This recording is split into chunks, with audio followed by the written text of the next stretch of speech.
சில பேர் இதை பண்ணணும் அதை பண்ணணும் அப்படின்னு சொல்லிட்டு பேசிக்கிட்டே இருப்பாங்க. ஆனால் அதை பண்ணுறதுக்கான ஒரு ஸ்டெப் வந்து முன்னாடி வைக்கிறதே கிடையாது. ஒன்லி பேச்சு வழக்கா மட்டும்தான் இருக்கும். அதை வந்து செஞ்சு முன்னேறி போகக்கூடிய வழியில் ஈடுபடுறதே கிடையாது. இதுக்கு காரணம் என்ன அப்படின்னு கேட்டோன்னு வச்சுக்கிடுங்களேன், ஏதாவது சின்ன சின்ன ரீசனாக சொல்லுவாங்க.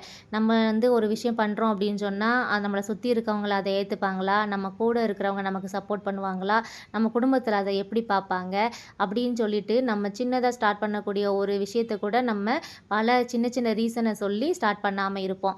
அப்படி நம்ம வந்து ஸ்டார்ட் பண்ணாமல் இருக்கக்கூடிய விஷயங்களை பற்றியும் சில விஷயங்கள் வந்து பார்த்திங்கன்னா, இதுக்கு நம்ம சோம்பேறித்தனம்னு சொல்கிறதா, இல்லை மற்றவங்கள மேலே நம்ம காரணம் சொல்லிட்டு நம்மளே ஏமாற்றிட்டு இருக்கோமா அப்படின்னு சொல்லி தான் இந்த வீடியோவில் பேச போகிறோம்.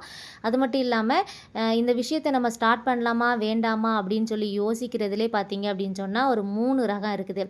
அந்த 3 விதத்தில் நீங்கள் எந்த ரகத்தில் இருக்கீங்கன்னு சொல்லி இந்த வீடியோ பார்க்குறவங்க சொல்லுங்கள். கண்டிப்பாக ஃபஸ்ட்டு என்னென்னு பார்த்தீங்கன்னா, ஏதாவது ஒன்று பண்ணணும் அப்படின்னு சொல்லிட்டு ஆரம்பிக்கிறதே மாட்டாங்க. அதாவது ஏதாவது ஒரு சின்ன சின்ன காரணம், ஆமாம் இது பண்ணணும், நான் இதை யோசிச்சுட்டு இருக்கேன், ரொம்ப நாளாக இது பண்ணணும்னு நினச்சிட்டு இருக்கேன் அப்படின்னு சொல்லிகிட்டே தான் இருப்பாங்களே தவிர்த்து அந்த விஷயத்தை வந்து ஆரம்பிக்கவே மாட்டாங்க. ரெண்டாவது ஒரு ரகம் எப்படி இருப்பாங்க பார்த்தீங்கன்னா, ஏதாவது ஒன்று பண்ணணும் அப்படின்னு சொல்லி ஸ்டார்ட்லாம் பண்ணிடுவாங்க. இடையில ஏதாவது சின்ன சின்ன ரீசன், அவங்க அது சொன்னாங்க, இவங்க இது சொன்னாங்க அப்படின்னு சொல்லிட்டு மற்றவங்களுக்காக அந்த விஷயத்தை அப்படியே பாதியிலே விட்டுட்டு அப்படியே வந்து வேறு வேலை பார்க்க ஆரம்பிச்சிடுறது. மூணாவது ரகம் என்னென்னு பார்த்தீங்கன்னா, ஏதாவது ஒன்று பண்ணணும் அப்படின்னு நினச்சாங்க அப்படின்னு சொன்னால் அதை பண்ணவும் செய்வாங்க. இடையில பல பிரச்சனைகள் வந்தாலும் அதை ஃபேஸ் பண்ணி அதை மேற்கொண்டு கொண்டு போய்கிட்டே இருப்பாங்க. அதாவது அவங்க மேலே நம்பிக்கை வச்சு செல்ஃப் கான்ஃபிடெண்ட்டாக ஸ்டார்ட் பண்ண விஷயத்தை விடாமல் கொண்டு போய்கிட்டு இருப்பாங்க. மொத்தமாக இந்த 3 ரகம் தான் இருக்குது. இந்த 3 ரகத்தில் நீங்கள் எந்த ரகத்தில் இருக்கீங்க அப்படின்னு சொல்லி மறக்காமல் கமெண்ட்டில் சொல்லுங்கள். இப்போது இந்த 3வதாக இருக்கக்கூடியது கூட பிரச்சனை இல்லை. நம்ம மேலே நம்ம நம்பிக்கை வச்சு நம்மளே வந்து ஒரு விஷயத்தை ஸ்டார்ட் பண்ணிட்டோம் அப்படின்னு சொன்னாலே ஃபஸ்ட்டு விஷயம் சக்ஸஸ் ஆகிட்டோம். ஒரு விஷயம் நம்ம பண்ணாமல் இருக்கிறதுக்கு ஸ்டார்ட் பண்ணும் போதே சக்ஸஸ் ஆகிட்டோம். ஆனால் அதையும் பல பிரச்சனைகள் வந்தாலும் எதை பற்றியும் கவலைப்படாமல் அந்த விஷயத்தை நம்ம செல்ஃப் கான்ஃபிடெண்ட்டாக நம்ம மேலே நம்பிக்கை வச்சு அடுத்த ஸ்டெப்புக்கு கொண்டு போய்கிட்டு இருக்க இந்த 3வது ரகத்தில் இருக்கவங்க பற்றி பிரச்சனையே கிடையாது. அவங்க கண்டிப்பாக வந்து எப்போ ஒரு விஷயத்தை நினச்சதை ஸ்டார்ட் பண்ணாங்களோ அப்போவே அவங்க சக்ஸஸ்ஃபுல் ஆகிட்டாங்க. ஆனால் இந்த மீதி இருக்க 2 ரகம் இருக்குல்ல, அவங்க தான் கொஞ்சம் வந்து இந்த வீடியோவை ஃபுல்லாக பார்க்க வேண்டி இருக்குது. என்னென்ன ரீசனுக்காகலாம் நம்ம வந்து சில விஷயங்களை தள்ளி போடுறோம், சில விஷயங்கள் நம்ம வந்து யோசிச்சுட்டு மட்டும்தான் இருக்கிறோம், இதை பண்ணணும் அதை பண்ணணும் அப்படின்னு சொல்லி பல கனவுகள் மட்டும்தான் கண்டுட்ருக்கோம். எப்படி அதை வெளிக்கொண்டு வரணும் அப்படின்னு சொல்லி தெரிஞ்சுக்கணும் அப்படின்னு சொன்னால் இந்த வீடியோ ஃபுல்லாக பாருங்கள். வீடியோ கண்டிப்பாக ரொம்பவே யூஸ்ஃபுல்லாக இருக்கும். வீடியோ பிடிச்சிருந்துச்சின்னா லைக் பண்ணிவிட்டு கண்டினியூ பண்ணுங்கள். இப்போது நான் சொன்ன அந்த ஃபஸ்ட்டு டைப்பில் ஏதாவது ஒன்று ஸ்டார்ட் பண்ணணும் அப்படின்னு சொல்லி யோசிச்சிட்டே இருக்கிறவங்க வந்து என்ன பண்ணுறாங்கன்னா, நம்ம லைஃபுக்கு நம்ம தான் பொறுப்பு, நம்ம லைஃப்பை நம்ம தான் வந்து வழிநடத்தி போகணும், நமக்காக யாரும் வந்து நம்ம லைஃப்பை வந்து மாற்ற மாட்டாங்க அப்படின்னு சொல்லிட்டு அவங்களுக்கு முழுமையாக தெரியாமல் இருக்குது. அதாவது மற்றவங்கள டிபெண்ட் பண்ணியே இருந்து ஒருவேளை அவங்க வந்து என்ன சொல்லுவாங்க, இவங்க ஏதாவது ரீசன் சொல்லுவாங்களா இப்படின்னு ஏதாவது ஒரு சின்ன சின்ன காரணங்கள் சொல்லிட்டு அவங்க லைஃப்பையே அவங்க வந்து வேஸ்ட் பண்ணிகிட்டு இருப்பாங்க. அதாவது சிம்பிளாக சொல்ல போனோம்னா நம்ம லைஃபுக்கு நம்ம தான் பொறுப்பு அப்படிங்கிறத வந்து அவங்க உணராமே இருக்கிறதுனால தான் அந்த ஃபஸ்ட்டு டைப்பில் இருக்கிறவங்க வந்து அவங்க நினைக்கிற விஷயத்தை ஸ்டார்ட் பண்ணாமலே இருக்காங்க. இப்போ எக்ஸாம்பிளுக்கு பார்த்தோம் அப்படின்னு சொன்னால், ஒரு வெயிட் லாஸ் பண்ணணும் அப்படின்னு நினச்சி நம்ம நினைப்போம். ஒரு வெயிட் லாஸ் பண்ணுறதுக்கு வந்து பார்த்திங்கன்னா கரெக்டாக வந்து நமக்கு ஜிம்முக்கு போய் தான் வெயிட் லாஸ் பண்ணணும், அந்த வெயிட் லாஸ்க்கு தேவையான நிறைய ஃபுட் ஐட்டம்லாம் வாங்கி சாப்பிட்ணும், அப்புறம் வந்து நமக்கு நடக்கிறதுக்கு ரோடு இருக்குது, ஆனால் வந்து நான் வந்து த்ரெட்மில் வாங்கி வச்சு தான் நடப்பேன், என்கிட்ட த்ரெட்மில் இல்லை, அப்புறம் வந்து நான் வாக்கிங் போகணும் ஜாக்கிங் போகணும் அப்படின்னு சொன்னால் டிஷர்ட் பேண்ட் ஷர்ட் தான் நான் வந்து போடணும் அந்த அப்படின்னு சொல்லிட்டு ஒவ்வொரு பொருட்கள் மேலேயும் இல்லை இப்போ ஒவ்வொரு ரீசனாக சொல்கிறது. நம்ம அந்த விஷயத்தை வந்து ஸ்டார்ட் பண்ணாமல் இருந்துக்கிட்டு எனக்கு வந்து கரெக்டாக அதெல்லாம் அமையலை அதனால் நான் பண்ணலை அப்படின்னு சொல்லிட்டு ஒரு சாக்கு சொல்கிறது. அதுதான் வந்து பார்த்திங்க அப்படின்னு சொன்னால் நம்ம வந்து ஒரு விஷயத்தை பண்ணாமல் இருக்கிறதுக்கு மற்றவங்க மேலே ப்ளேம் பண்ணிடுறது. இல்லை அப்படின்னு சொன்னால் மற்றவங்க எனக்கு கம்ஃபர்ட் ஜோனை கொடுக்கல அப்படின்னு சொல்லிட்டு நம்மளே தேத்திக்கிட்டு கொண்டு போய்கிட்டு இருப்போம். அந்த மாதிரி இருந்தோம் அப்படின்னு சொன்னால் கண்டிப்பாக நம்ம லைஃப் தான் வேஸ்ட் ஆகும். இந்த 2வது டைப்பில் வந்து பார்த்திங்கன்னா, ஏதாவது பண்ணணும் அப்படின்னு சொல்லிட்டு ஸ்டார்ட் பண்ணுறது. அதுக்கப்புறம் பார்த்திங்கன்னா சின்னதாக இடையில ஏதாவது ஒன்று சொல்லிட்டாங்க அப்படின்னு சொன்னால் அதை அப்படியே பிரேக்கப் பண்ணிடுறது. இப்போ எக்ஸாம்பிளுக்கு பார்த்திங்க அப்படின்னு சொன்னால், ஏதோ ஒரு விஷயம் வந்து சின்னதாக வந்து ஸ்டார்ட் பண்ணியிருக்கோம் அப்படின்னு சொன்னால் நமக்கு ஆல்ரெடி வந்து ஃபேமிலியில் வந்து எல்லா ஒர்க்கையும் நம்ம பார்க்க வேண்டியிருக்கு. குழந்தைங்க ஸ்டடீஸை பார்க்கணும், அதுக்கப்புறம் வீட்டு வேலைகளையும் பொறுப்பாக பார்த்துக்கிடணும், அது போக எக்ஸ்ட்ரா தான் நம்ம நினச்சதை வந்து செய்ய போகிறோம் அப்படின்னு சொல்லிட்டு இருப்போம். ஆனால் நம்ம வந்து எப்படி வந்து இடையில வந்து சில ரீசனால் நம்ம விடுறோம் பண்ணுறோன்னு பார்த்தீங்கன்னா, நம்ம பண்ணக்கூடிய விஷயத்தில் ஒரு பிளானிங் இல்லாமல் பண்ணிக்கிட்டு இருந்தோம் அப்படின்னு சொன்னோன்னு வச்சுக்கிடுங்களேன், நமக்கு வந்து 2 பக்கமும் சமாளிக்க முடியாது. வீட்டையும் பார்க்க முடியாது, நம்ம நினச்சிட்டு ஸ்டார்ட் பண்ணக்கூடிய அந்த பிஸ்னஸாக இருந்தாலும், அந்த சின்ன சின்ன தொழில்களை வந்து நம்ம வந்து ஸ்டார்ட் அப் பண்ணி கொண்டு போக முடியாது. அதாவது ஒரு விஷயம் பண்ணுறோம் அப்படின்னு சொன்னால், அந்த விஷயத்தை வந்து நம்ம வந்து பிளான் பண்ணி பண்ணணும். இதை நான் வந்து எல்லா வீடியோலையும் மென்ஷன் பண்ணிகிட்டு இருப்போம். நார்மலாக நம்ம டெய்லி டெய்லி வீட்டில் பார்க்கக்கூடிய ஹவுஸ் ஹோல்டு ஒர்க்கையுமே நம்ம வந்து பிளான் பண்ணி பண்ணணும். இந்த டைமில் நான் இந்த வேலையை செய்வேன், இந்த டைமில் வந்து நான் கரெக்டாக என்னோடய வேலையெல்லாம் முடிச்சுட்டு நான் வந்து எனக்கு தேவையான விஷயங்களை நான் செய்ய ஆரம்பிப்பேன். நான் ஸ்டார்ட் அப் பண்ணியிருக்கக்கூடிய விஷயத்தை நான் விட மாட்டேன். நான் குழந்தைங்க இருந்தாலும் குழந்தைங்களையும் ஸ்கூலுக்கு அனுப்பிடுவேன். அதுக்கப்புறம் குழந்தைங்க வர்றதுக்குள்ளேயும் நான் எனக்கு பிடிச்ச வேலையை நான் செஞ்சு என்னால் முடிஞ்ச அளவுக்கு சம்பாதிக்கக்கூடிய வழியை நான் உருவாக்கிக்கிடுவேன் அப்படின்னு சொல்லிட்டு நம்ம தான் வந்து பிளான் பண்ணணும். இந்த 2வது விஷயத்தில் வந்து நம்ம பண்ணக்கூடிய விஷயம் என்னென்னு பார்த்தீங்கன்னா, பிளானிங் இல்லாமல் இருக்கிறது. இன்னொரு விஷயம் என்னென்னு பார்த்தீங்கன்னா, எல்லோரும் வந்து நம்மளை மோட்டிவேட் பண்ணணும், நம்ம பண்ணுற விஷயத்தை வந்து எல்லோரும் பாசிட்டிவாக சொல்லணும் அப்படின்னு சொல்லி எதிர்பார்க்குறது. யாராவது நம்ம பண்ணக்கூடிய விஷயத்த உன்னால் முடியாது, உன்னால் செய்ய முடியாது, நீலாம் எப்படி கொண்டு போவ அப்படின்னு சொல்லி டிமோட்டிவேட் பண்ணிட்டாங்க அப்படின்னு சொன்னால் ஒரு ஸ்டெப் பின்னாடி வந்துடுது.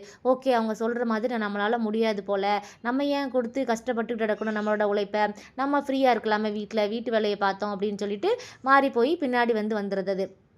ஒரு ஸ்டெப்பு நம்ம வந்து ஆரம்பிச்சிட்டோம் அப்படின்னு சொன்னால், அந்த ஆரம்பிக்கும் போது தான் கஷ்டம்.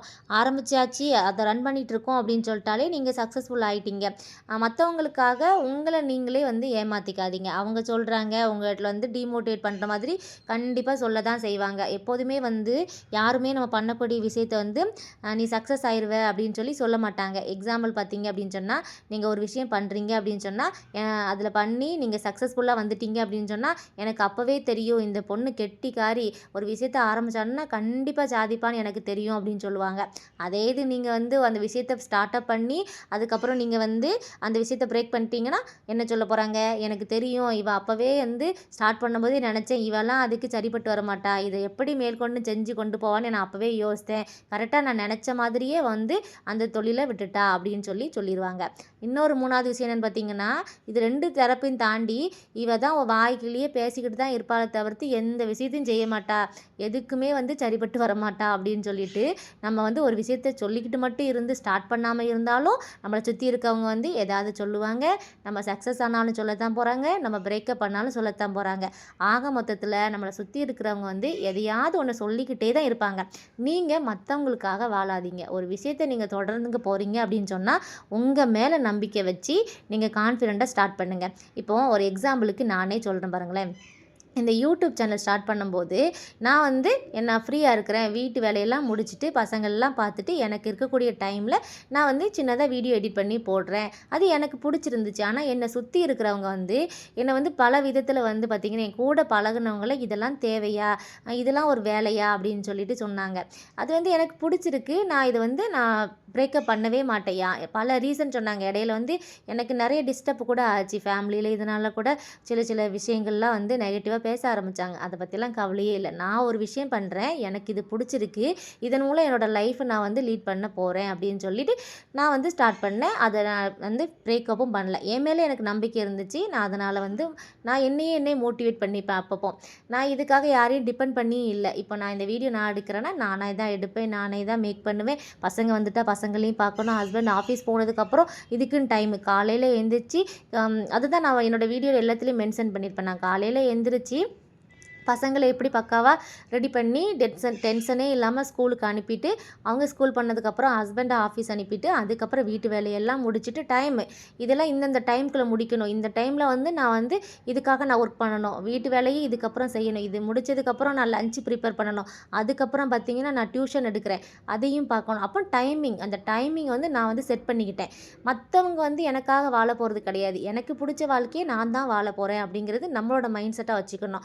நிறைய பேர் டிமோட்டிவேட் பண்ண வருவாங்க. ஒரு ஸ்டெப்பை நம்ம எடுக்கிறதுக்கு முன்னாடி டிமோட்டிவேட் பண்ணுறவங்க எல்லாம் நம்ம கூடவே இருப்பாங்களான்னு கேட்டிங்கன்னா இருக்க மாட்டாங்க. நம்ம அதெல்லாம் கேட்காம அடுத்த ஸ்டெப்புக்கு போயிட்டோம் அப்படின்னு சொன்னால் அவங்க அடுத்த ஆளை டிமோட்டிவேட் பண்ணுறதுக்கு கிளம்பிடுவாங்க. ஸோ நம்ம ஒரு விஷயம் ஆரம்பிக்கணும் அப்படின்னு நினச்சிட்டோம் அப்படின்னு சொன்னால் ரீசன் சொல்லாமல் சோம்பேறித்தனம் இல்லாமல் ஒரு விஷயத்தை நம்ம வந்து ஸ்டார்ட் பண்ண ஆரம்பிக்கணும். அதே மாதிரி வந்து பார்த்திங்க அப்படின்னு சொன்னால் எல்லாருக்கிட்டேயும் போய் நான் ஒரு விஷயம் ஆரம்பிக்க போகிறேன், இந்த விஷயம் வந்து நான் செய்யலாமா அப்படின்னு சொல்லிட்டு ஐடியா கேட்குறது. இது ரொம்பவே வந்து ஒரு என்ன சொல்றது? இதுவுமே ஒரு ரீசன் தான். நம்ம வந்து போய் போய் ஒருத்தவங்க கிட்ட வந்து சொல்லலாம். 1 வாட்டி, 2 வாட்டி வந்து சொல்லலாம். நார்மல் தான். எல்லாரும் சொல்லாம இருக்க முடியாது. ஆனா, இன்னொருத்தவங்க கிட்ட போய் எப்ப பார்த்தாலும் ஐடியா கேட்கறது, அவங்க கிட்டயே போய் எல்லாம் சொல்லிக்கிட்டு இருக்குது. அவங்க வந்து நமக்கு பாசிட்டிவா சொன்னா தான் நமக்கு வந்து எனர்ஜி கிடைக்கும். அவங்க பாசிட்டிவா சொன்னா தான் நம்ம நம்மள நம்புவோம் அப்படின்னு சொல்லிட்டு. அப்படிலாம் கிடையாது. மத்தவங்க தான் உங்கள வந்து "நீ செய்வ, உன்னால முடியும்" அப்படின்னு சொல்லி பாசிட்டிவா சொல்லணும்லே கிடையாது. நீங்களே உங்கள சொல்லிக்கலாம். "என்னால முடியும். நான் என் டைம நான் மேனேஜ் பண்ணுவேன். ஒரே டைமில் என் குழந்தைங்களையும் பார்த்துப்பேன், நான் ஃப்ரீயாக இருக்க டைமில் எனக்கான வேலையும் செஞ்சுப்பேன், அதுக்கப்புறம் பார்த்தீங்கன்னா நான் ஹவுஸ் ஹோல்டு ஒர்க்கையும் செஞ்சுப்பேன் அப்படின்னு சொல்லிட்டு நமக்கான டைமை நம்மளே ஃபிக்ஸ் பண்ணிக்கிட்டு நமக்கான மோட்டிவேஷனை நம்மளே தான் கொடுத்துக்கிடணும். கண்டிப்பாக வந்து இதுதான் ஒரு முக்கியமான விஷயம். யாருக்கிட்டேயும் போய் ஐடியா கேட்காதீங்க.